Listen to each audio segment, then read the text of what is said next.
सभी साथियों को मेरा नमस्कार।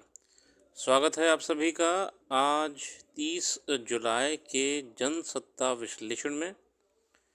आइए शुरू करते हैं आज का विश्लेषण बिना किसी देरी के। प्रथम पृष्ठ पे वर्तमान में चल रहे दिल्ली कोचिंग सेंटरों के खिलाफ अभियान में बहुत अवैध निर्माणों को तोड़ा जा रहा है।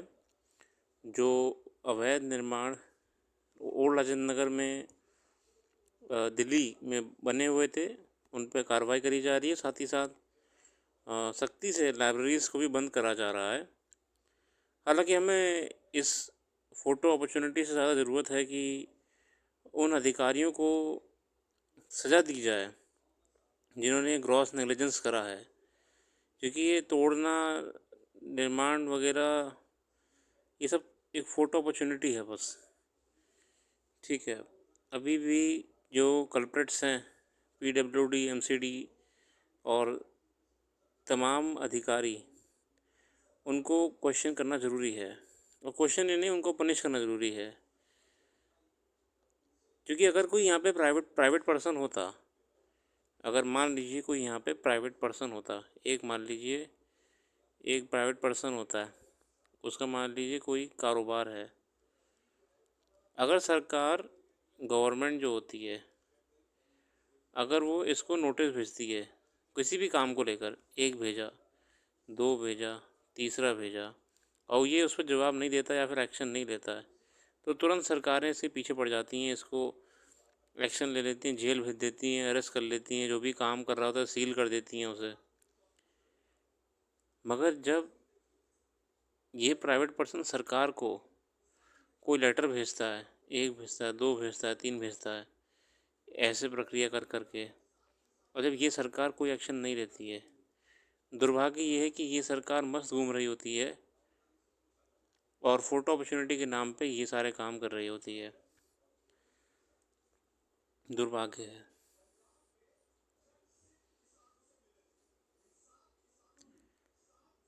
आगे बढ़ेंगे संपादकीय की ओर, और कल मेधा से शुरुआत होगी हमारी। आज की शुरुआत है, बर्फ़ और तूफ़ान फूलों को तबाह कर सकते हैं लेकिन बीज नहीं मर सकते।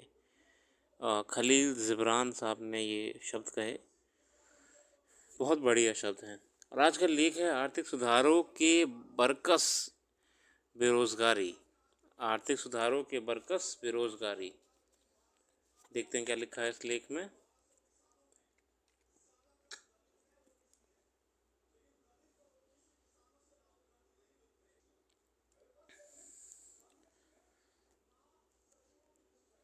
आज़ाद भारत में बेरोज़गारी और अल्प रोज़गार हमेशा से महत्वपूर्ण मुद्दे रहे हैं। भारतीय रिजर्व बैंक ने 7 जुलाई को डेटा मैनुअल नाम से एक रिपोर्ट जारी की, जिसमें कहा गया कि पिछले 3-4 वर्ष में 8 करोड़ नौकरियां सृजित हुई और जल्द ही उनके बुनियादी ढांचे परियोजनाएं आ रही हैं जो अधिक नौकरियां पैदा करेंगी। यह रिपोर्ट मुख्य रूप से सकल मूल्य वर्धित सकल मूल्य उत्पादन, श्रम रोजगार, श्रम गुणवत्ता, पूंजी स्टॉक और पूंजी संरचना से संदर्भित होती है। इस रिपोर्ट में कहा गया है, विनिर्माण और सेवाओं में सृजित नौकरियों की कुल संख्या वित्त वर्ष 14-23 के दौरान 8.9 करोड़ की वित्त वर्ष 2004-14 के दौरान 6.6 करोड़ थी।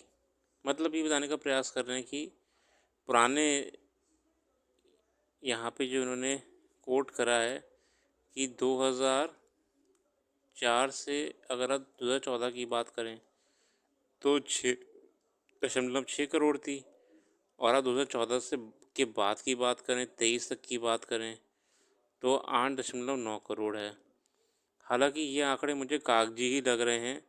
रियलिटी में जो स्थिति बेरोजगारी की इस समय देश में है वो सबके सामने है। बहुत बुरा हाल है। कुछ समय पहले centre for monitoring Indian economy agency के रोज़गार और बेरोज़गारी संबंधी आंकड़े में बताया गया था कि जून 2004 में बेरोज़गारी दर पिछले महीने के 7% से बढ़कर 9.2% पर पहुंच गई थी, जो 8 महीने का उच्चतम स्तर था। यह बड़े पैमाने पर रोज़गार सृजन की आधिकारिक आख्यान के विपरीत था। देखिए, रियलिटी में तो सब ये आंकड़े ही होते हैं, रियलिटी में स्थिति बेकार निकल के आती है। वास्तव में देश के कुल आकस्मिक मजदूरों में से लगभग 32% अनुसूचित जाति के हैं, जो उनकी जनसंख्या हिस्सेदारी 16% से दोगुना है। अनुसूचित जनजातियों के सामने आने वाली असुविधाएं वेतनभोगी काम पर उनकी असंगत निर्भरता से कहीं अधिक है। क्योंकि अनुसूचित जातियों को काम पर रखने में जाति आधारित भेदभाव का सामना करना पड़ता है, इसलिए उनकी बेरोजगारी दर भी बाकी आबादी से ज़्यादा है। यहाँ पर लेखक ने थोड़ा सा जातिवाद की तरफ अपना ध्यान आकर्षित कराया है कि कैसे रोजगार में भी समस्याएं होती हैं। कई विशेषज्ञ खासकर युवाओं में बढ़ती बेरोजगारी दर को लेकर चिंतित हैं। सरकारी आंकड़ों से पता चलता है कि 15 से 29 आयु वर्ग के करीब 16% शहरी युवा 2022-23 में खराब कौशल और गुणवत्तापूर्ण नौकरियों की कमी के कारण बेरोजगार रह गए हैं। IHD रिपोर्ट में कहा गया है कि स्नातकों के लिए बेरोजगार दर 29.1% थी, जो उन लोगों के लिए 3.4% से लगभग 9 गुना अधिक है जो पढ़ या लिख नहीं सकते। माध्यमिक या उच्च शिक्षा प्राप्त युवाओं में बेरोजगारी दर 6 गुना अधिक 18.4% थी। इसका बाकी हिस्सा अल्परोजगार है, या जिसे हम प्रच्छादन बेरोजगारी कहते हैं, जहाँ लोग काम तो कर रहे हैं लेकिन उन्हें बहुत कम वेतन मिल रहा है। और देखिए, समस्या ये भी है कि अगर कोई आदमी रोज़गार में है भी, अगर वो मान लीजिए एम्प्लॉयमेंट में अगर वो है भी बंदा, मगर दिक्कत ये आ रही है कि वो इतने कम वेतन पे काम कर रहा है, इतनी कम सैलरी पे काम कर रहा है कि उसका रोज़गार होना ना होना में फ़र्क मात्र 1% का ही होता है। मतलब ठीक है, एक बूंद पानी आ गई, बस जीवन में इतना परिवर्तन आ पाता है। कहने को वो अभी भी पार्ट टाइम नौकरियों में ध्यान लगाया हुआ होता है, कहने को अभी भी उसको और अच्छी नौकरी पाने का प्रयास में लगा रहता है। तो ये भी समस्या है, अल्प रोजगार एक समस्या अपने आप में है ही। अनुसूचित जनजाति की केवल 5.1% अनुसूचित जाति के 7.3% और अन्य पिछड़ा वर्ग के 8.7% सदस्य औपचारिक रोजगार में हैं, जबकि सामान्य श्रेणी के 16% से अधिक सदस्य औपचारिक रोजगार में हैं। उच्च और माध्यम कौशल वाली नौकरियों के मामले में अनुसूचित जाति, ओबीसी, जनजाति के का प्रतिनिधित्व 4 से 10% के बीच में है, जबकि सामान्य श्रेणियों का 20% है। तो बेरोजगारी समस्या है, और साथ ही साथ अल्प बेरोजगारी, कम आय पे काम करने को मजबूर हो रहे हैं युवा, जिससे कोई देश में क्वालिटी निर्माण तो नहीं होने वाला है और सामाजिक समस्याएं ही बनी रहती हैं। अगला लेख है धोखे का धंधा। रूस में एक और भारतीय युवक के युद्ध में मारे जाने को लेकर आवाज़ें उठनी शुरू हो गई हैं। असल में ये हुआ क्या था ना कि अच्छा देखिए, मैंने कहा ना, देखिए बेरोज़गारी की बात हो ही रही है तो यहाँ पे भी मैटर आ गया। हो क्या रहा था, जो अपन इंडिया में अपने भाई लोग हैं, जैसे हो क्या रहा है कि जो इंडिया है और यहाँ पे है मस्काओ, मस्काओ।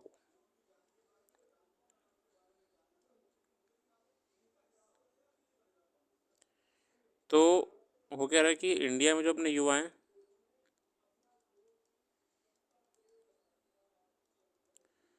ओह ये वाला युवा पानी में चला गया, ये तैर के ऊपर आ गया। ठीक है, तो इंडिया में जो अपने युवा हैं वो नौकरी की तलाश में यहाँ वहाँ भटक रहे हैं।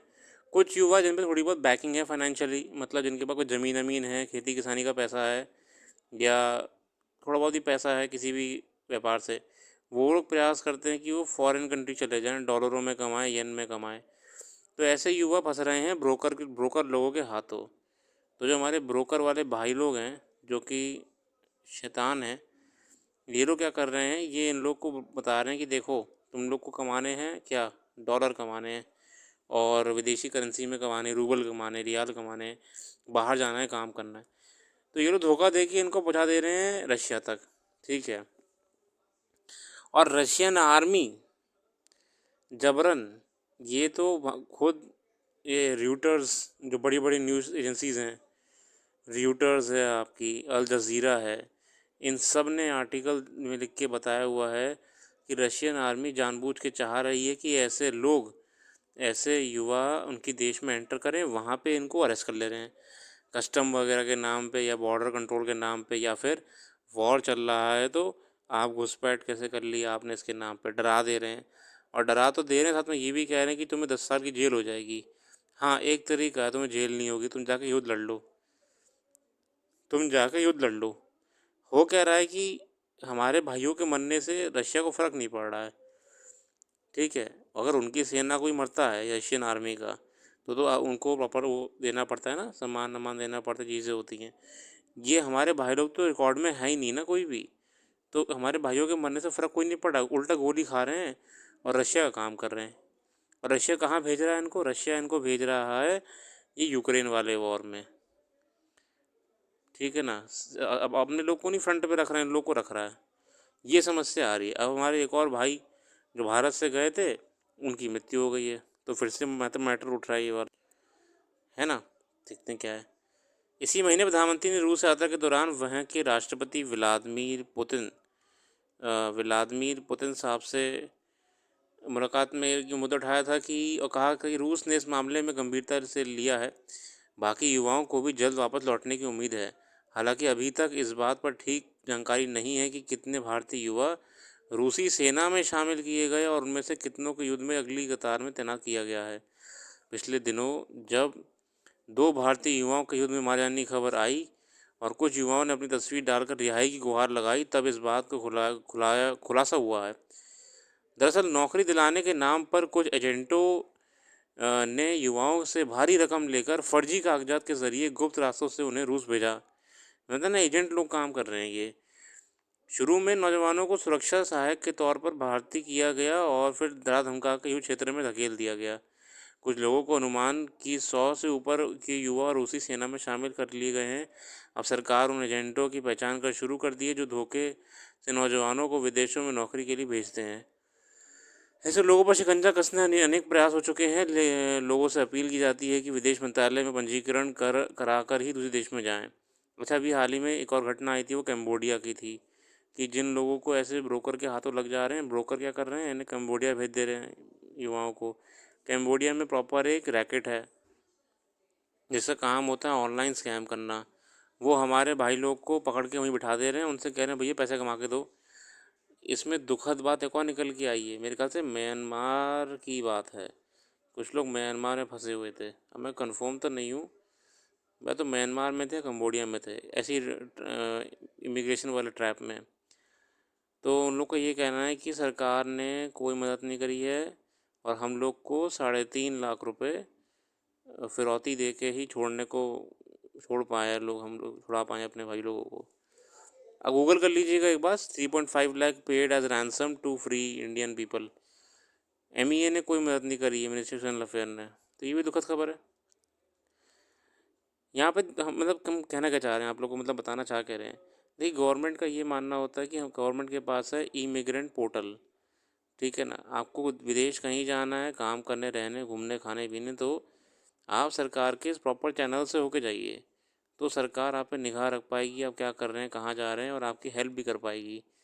दिक्कत ये हो रही है, सरकार का ये कहना है कि भैया आप लोग खुद ही इलीगल रूट से गए हैं सरकार को बाईपास करके, तो सरकार को पता ही नहीं है कि आप बेसिकली कर क्या रहे हैं, आप हैं कहाँ पे, आप दिल्ली में हैं या फिर डरबन में हैं या दुबई में हैं।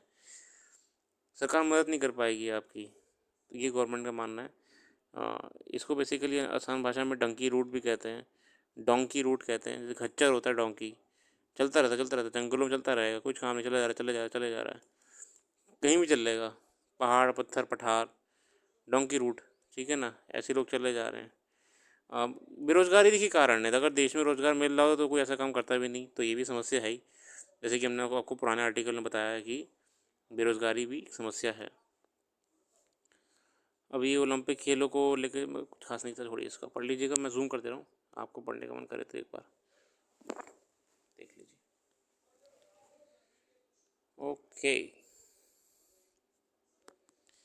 मनु मनु भकेर ने देश का पहला मेडल ले आई हैं और गर्व की बात है इस देश के लिए, proud to be part of this nation, but comparatively other nations are bringing more medals than us, so we have to work on the sports infrastructure. हमें खिलाड़ी और खेल कूद अवसंरचना पे काम करना पड़ेगा, तभी हम अंतर्राष्ट्रीय स्तर पर कम्पीट कर पाएंगे।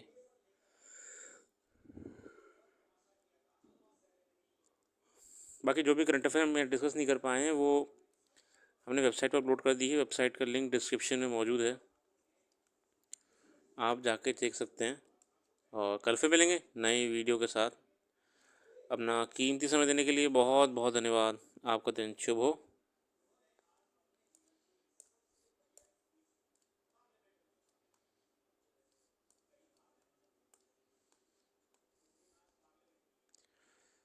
आर्थिक सुधारों की बरकस बेरोजगारी।